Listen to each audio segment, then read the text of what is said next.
spacer plate.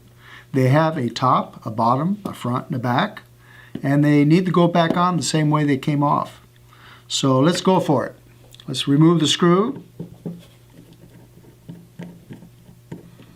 And I'm going to loosen the screw, but I'm going to keep it right there. I'm going to take my hand now, and what I'm going to do is remove the screw with the support plate and the blade. And I don't want to do anything to the spacer. Just leave it there. No need to remove it. And then take off the old blade, pick up the new blade, and now we have it ready to go on. I'm going to cheat. I'm going to take my magnet, and I'm going to take this assembly, because now this allows me to turn it upside down and go right into the hole. And once I'm there, remove the magnet and tighten it back down, but don't tighten it. Just go down to where it's ready to almost start to tight. Right there, stop.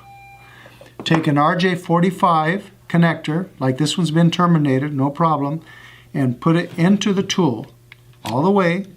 Close the tool all the way. Cinch it tight and hold it. Don't release.